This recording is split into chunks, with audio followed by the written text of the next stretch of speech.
Hi, I'm Greg Hunter. Welcome to USAWatchdog.com. With us once again, a guy I had on, and I thought, he'll be okay. I'm just going to have him on to fill a little time. Wow, he was a huge hit. His name is Rob Kirby of Kirby Analytics. Rob Kirby, thank you for joining us again on USA Watchdog. Pleasure to be with you, Greg. Now, you have KirbyAnalytics.com. It's a subscription service. You work for big-name clients around the world, helping them. One of the things you do is you help secure bullion. You also have been really right on about the economy, very insightful about what's been going on in the economy. And I want to just kind of start with last week's taper. I was a little surprised. I mean, we didn't have good numbers in housing. You know, they knew the numbers a day or two before they came out. We didn't have good numbers in unemployment. It spiked up. But still, they tapered. We're back down to $65 billion a month, which is supposed to be some woo-hoo-woo. I mean, we're still pumping out $65 billion a month, $30 billion for the banks, their mortgage-backed securities, their toxic debt, and $35 billion for treasury bonds. And I thought rates would shoot up. What happened? Well, Greg, we were told last year on the threat of taper, the 10-year bond yield went from basically 2% to just over 3%. 10-year bond yield crested at 3.05 in late December 2013. Late December 2013 is also when taper was actually announced. And since then, we've had an additional or a second round of taper announced. And so since taper has actually been announced, the 10-year bond yield has gone from a high of 3.05 to where it is currently this morning at 2.66.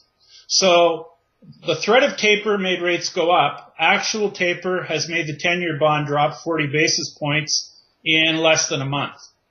So the notion that taper had anything to do with interest rates or the threat of interest rates going higher seems to be, a non-story. So from there, we got to figure out, well, then what was taper really all about? Well, taper, when it was first instituted, had the Federal Reserve buying $85 billion worth of bonds per month. The bonds that the Fed was buying was split evenly between mortgage bonds and government securities. Now, so roughly every month the Fed was buying $40 billion worth of mortgage bonds. So now let's talk about what the root of the financial crisis really was. The financial crisis began in 2007, and it was touched off after Bear Stearns blew up in the spring of 2007.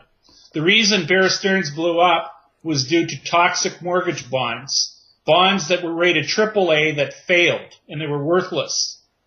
So my thesis about taper is that the banks in the U.S. had mortgage bonds on their books, probably to the tune of close to $1 trillion, which were unsaleable, that they could not sell to anyone, and it was dead money, and they had to write them off somehow.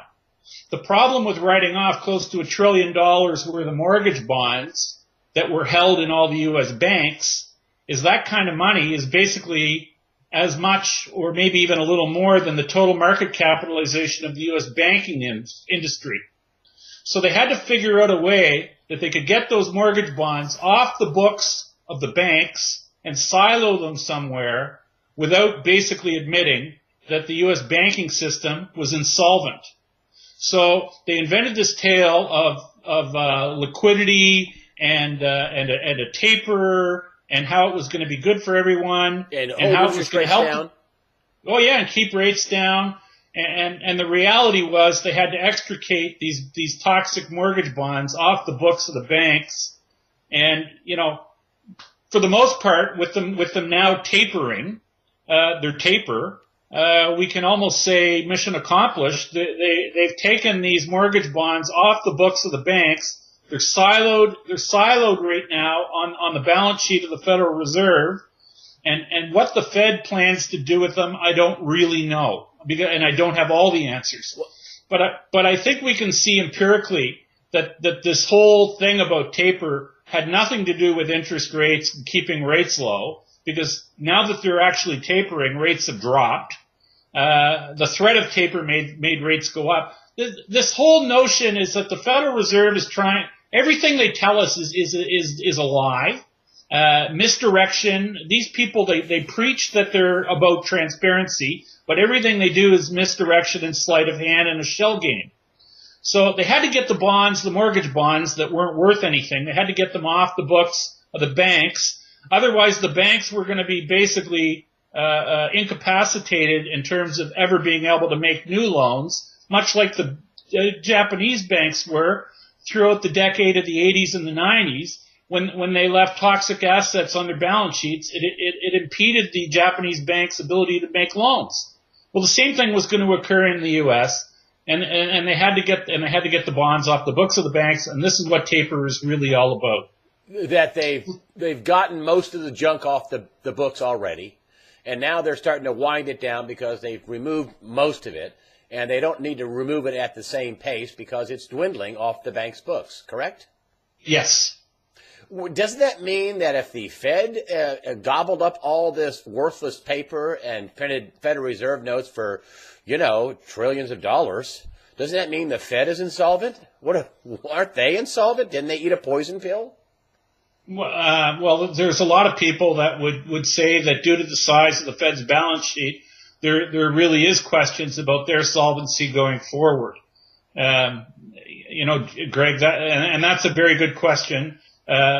Usually when a central bank expands their balance sheet the way the Federal Reserve has, usually you see what manifests out of that usually is a rapid increase in the money supply, and usually what you see is a pickup in the velocity of money, and you usually see, or typically you might see something approaching like a hyperinflation or the seeds of a hyperinflation manifesting themselves. That hasn't happened yet.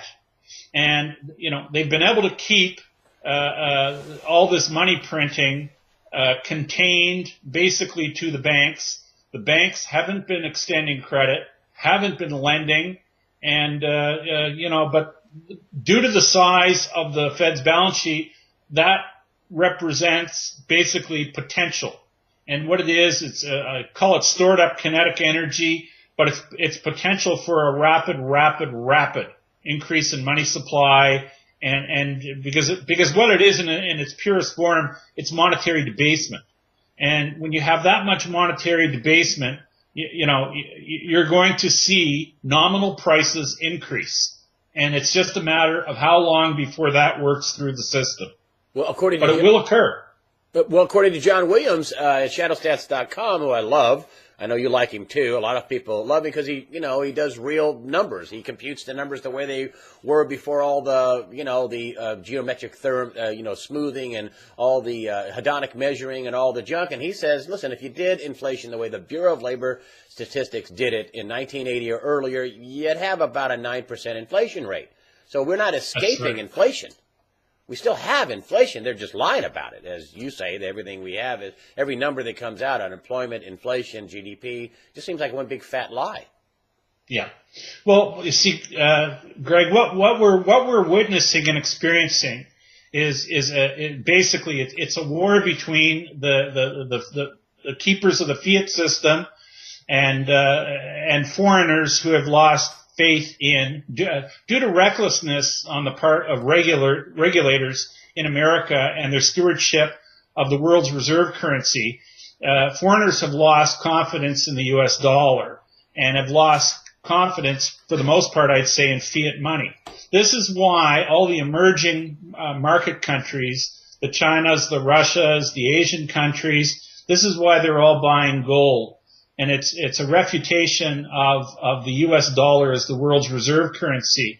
And lo and behold, isn't it interesting that just as this physical gold problems have started to manifest themselves with people not being able to get the gold they want, Germany not being able to get their gold back, and the mainstream is even starting to talk about the difference between paper gold and physical gold, and there isn't enough physical gold. Isn't it interesting how we have had an emerging market currency crisis rear its head in the last 2 weeks, and the most adversely affected countries in this emerging market currency crisis are all countries that either are buying gold or facilitating other countries purchase and trade in gold. What we're experiencing, if you want to put an umbrella over everything we've talked about here so far, it's economic warfare, and it's basically Keynesian on one side versus people who are fed up with Keynesianism and are tending towards sound money on the other side. And the Keynesians do control the world's reserve currency, which is the American dollar right now. And the people that have lost faith in it are basically on the sound money side. And the Keynesians are pulling all the stops out to try and impair the sound money group, which are represented basically by the emerging market economies. They're trying to impede their ability to continue to buy more gold or to be on the line of wanting more gold. So this is what and interestingly, and to back that up, we know that back on October 31st, the Federal that was October 31st of 2013, the Federal Reserve announced that they were going to be renewing their bilateral swap lines with the 5 major Western central banks, namely the Bank of Canada, the Bank of Japan, the ECB, the Bank of England, and the Swiss National Bank.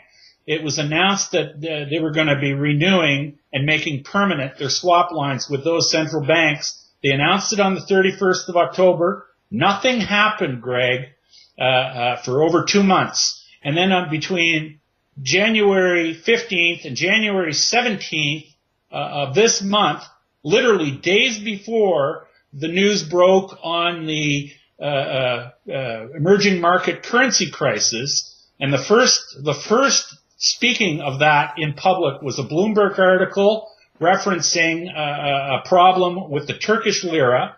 And Turkey is a country that's been facilitating massive amounts of gold trade in Asia and the Middle East. So we had this crisis develop literally 4 or 5 days after the Fed had renewed all of the Western central banks' swap lines. And I mean, this to me represents almost a smoking gun that the emerging market currency crisis has indeed been engineered, and it's part of this call it it's economic warfare. Let's just call it what it is. This is why the Turks had to raise their interest rates to, I believe it's the Turkish lira, is that right? They had to raise their interest rates dramatically to defend their currency. And all of a sudden, we have the top central banker in India. They are also big on gold and silver. They're talking about how there's no cooperation between central banks. And also the Chinese, one of a former chief economist for the World Bank, came out and said that, the problems in the world are caused by the U.S. dollar. I'm paraphrasing. And we should get rid of the U.S. dollar as a reserve currency. I mean, those are fighting words for the U.S. I mean, the inflation that you're talking about that could be unleashed could be massive if more and more countries continue to shed the dollar, to shun it. Is that what you're talking about? How we can get this massive rise in inflation?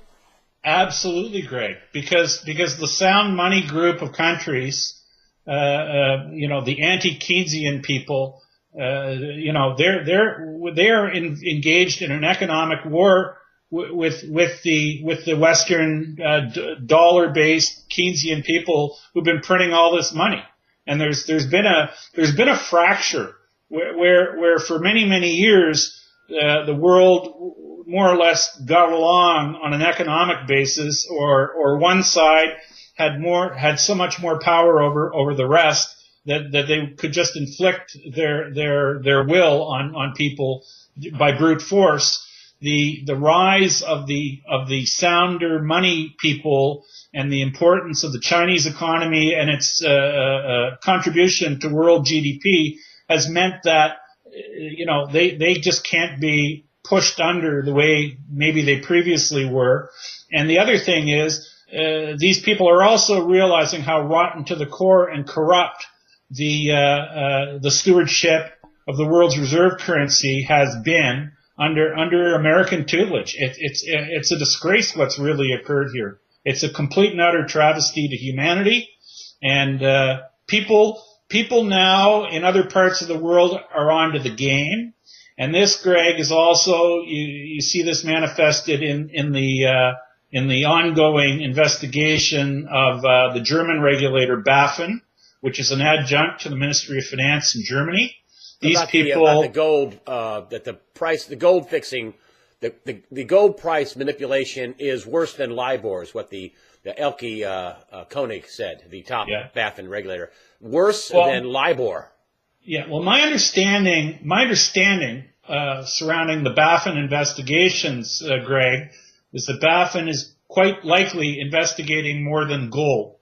I believe that they're also investigating interest rates, and I think there's a pretty big body of material that they're investigating, and they've been on the job for quite some time, and we'll in the end we're going to see where this all ends up. But, right now I think there should be a lot of people in very high places in the world of international finance that should be looking over their shoulder, because the world, I don't believe, is going to stand for the corruption and the fraud and the deceit that's occurred in our capital markets and is a mainstay of our capital markets today. It's unsustainable, and I don't believe it's going to be tolerated. How does this inflation trickle down to the people on the main street? I go out and I feel like I'm like Neo, and I feel like I've taken the red pill and I am walking around in a blue pill world. I feel like nobody really knows what's going on. Everybody's tending to their kids and filling up their cars and doing whatever. And I see, I keep getting this future blast of closed stores, of gas lines, of high prices.